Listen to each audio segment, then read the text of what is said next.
If you were to look back at the history of Sega, there would be a pretty defined list of what Sega was all about and is trying to achieve with each era.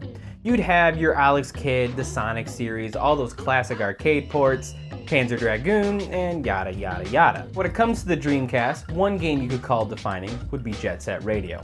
Now I'm sure there are plenty of gamers out there who have had time to experience this classic, but I'm going to talk about it anyway. This is my show.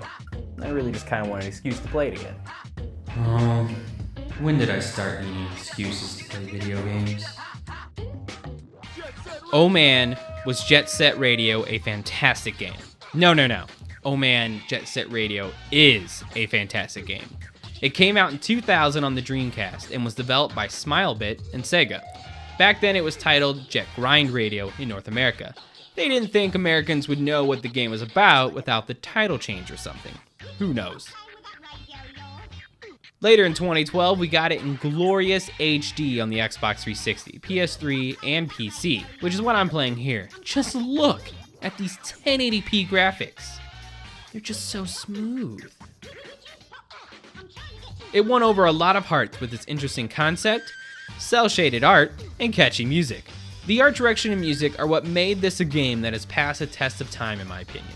The cel-shaded graphics that were obviously based on street art created a wonderful world to get lost in. It also made for some hilarious designs that can either bring a smile to your face or haunt your dreams. Seriously, look at this face. Just look at it. That's the face of a cold psychopath. While the environments and the random bystanders were nothing to write home about, the crowds of generic square people, for example, are just kind of creepy. But in contrast, the artwork for graffiti and the characters are excellent and nearly timeless. A lot of thought and effort went into this game. But I'm getting way ahead of myself. If you've never played the game, you're probably wondering, what is going on with all these weird kids on roller skates that keep leaving graffiti all over the place like little hooligans? Well, the plot goes something like this. In the future, it isn't Tokyo, it's Tokyo Town, a sort of alternate universe, futuristic representation of Tokyo. Here there exists a group of bladers that call themselves Rudies. They listen to pirate radio, skate, and tag whatever they want. Now as your gang starts to claim its own territory, rival gangs begin to show up and challenge you, because of course they do. But as things get going, the plot gets really weird. Really weird. Weirder than a bunch of kids with powered inline skates spraying graffiti over the place to fight rival gangs and crazy cops. So that's saying something. I don't want to give too much away, but later, not only are there gangs and law enforcement after you, but also a secret society. A secret society that aims to find a record that may bring about the end of the world, or take it over somehow. I know, as much as I love this game, the plot still kind of makes my head hurt. Even better, their mascot is a rhino. Yeah, rhino. And not even a menacing looking rhino or anything like that, a so-called golden one, which is really this funny yellow cartoon rhino. Seriously, are all these Winnie the Pooh like statues supposed to be intimidating or something? They're adorable. Enough with all that, you say. What about the gameplay? It hasn't aged so well, to be honest. Don't get me wrong, it's still fun. I love the arcade feel it has to it.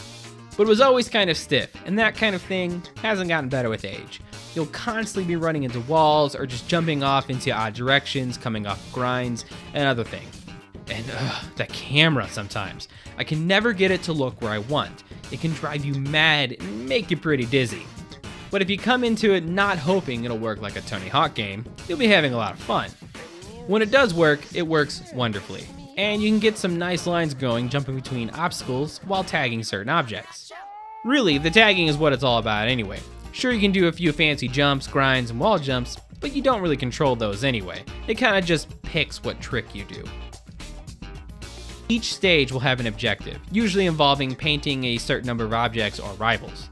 The best part is tagging the back of your rival somehow stops them as if it was an actual physical attack. Could you imagine if something like a robber came at you in the streets with a gun, and all you had to do was spray paint them with a little bit of paint? They just stand there in the childish tantrum, unable to do you any harm or commit the crime. What a world that would be. Even better is when the cops show up and they try to actually kill you. I'm serious, they say they want you dead. But don't worry, you can just tag them as well, making their threats feel just a tiny bit empty. They show up when you've tagged enough objects, and as the rival gang is heading for the proverbial hills. They're led by that guy I called the psychopath earlier. I think he's a chief or head detective, it isn't important. These cops will jump on you and try to catch you, but best of all, the chief will try to actually shoot you. Trying to ignore political statements about current modern society, I'm still blown away that the answer for spray painting random buildings is a bullet to the face. They even actually send in military choppers and tanks and try to blow you away with a barrage of bullets and bombs. But for some reason, you can take more hits than an average superhero and just fall down a lot. These bullets hurt slightly. Of course, if you want to stop them, just skate around and either spray paint their backs, windows, or doors. Instant win while they either stomp around in the street like a child, crash to the ground and die, or explode. Man, this is amazing spray paint.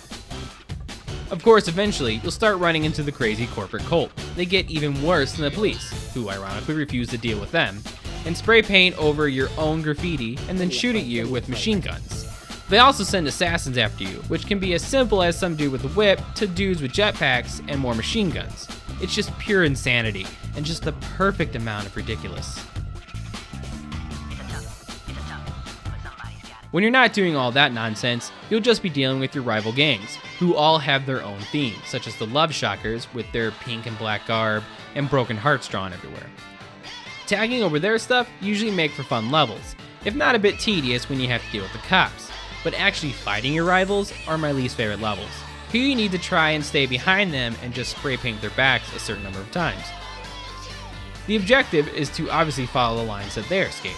It's nice in theory, it rarely works in practice. The AI is placed so perfectly, and each line obviously crafted to work with that team's abilities, that trying to mimic them with all of your different characters is really just kind of annoying. It really becomes a game of being where they are going and not trying to follow them. Oh yeah, you haven't noticed yet, you have a pretty big cast of characters you can choose from too. Each one carrying their own stats on how much life they have, how well they skate, and how much spray paint they use. The paint stat is only important if you're just not good at the graffiti parts and don't want to go back and recollect spray cans all the time. Regardless, several of them aren't far enough apart to matter, but others have enough of a difference in all three categories that you might favor them. Really, once I unlock Cube, I rarely use anyone but her and Beat.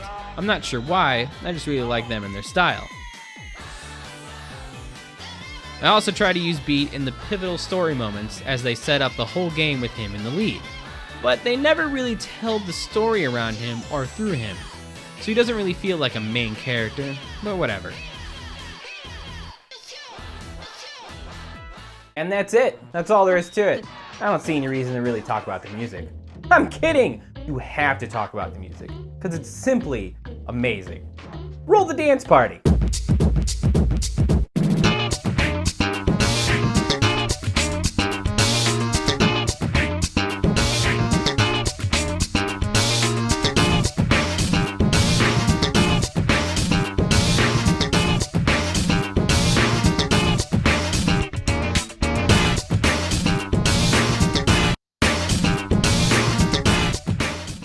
I'm not a huge fan of really anything electronic when it comes to music, but for some reason I really love the Jet Set Radio soundtrack.